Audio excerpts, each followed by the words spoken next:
మాజీ మంత్రి బాలినేని శ్రీనివాసరెడ్డి గురించి ఒంగోలు ఎమ్మెల్యే దామచర్ల జనార్దన్ ఒక ఆసక్తికరంగా మాట్లాడారు. ఏంటి అనంటే, పార్టీ కనుక మారపోయి ఉంటే అబ్బా కొడుకులు ఇద్దరిని జైలుకి పంపేవాడిని అని.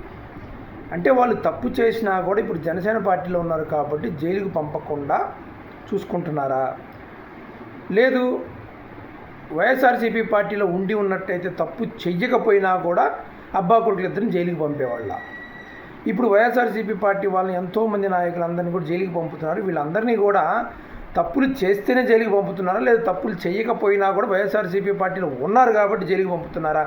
ఈ జనార్దన్ మాటల ప్రకారంగా ఈ ఏమంటారు, ఎన్నో తప్పులు చేసిన వాళ్ళందరూ కూడా బీజేపీలో జాయిన్ అయితే పుణ్యాత్ములు అయిపోయినట్టుగా ఇప్పుడు బాలినేని శ్రీనివాసరెడ్డి గారు కూడా ఎన్నో తప్పులు చేసి ఉండి ఆయన కొడుకు ఆయన జనసేనలో పార్టీలో జాయిన్ అయ్యారు కాబట్టి ఆయన పుణ్యాత్ముడు అయిపోయాడా?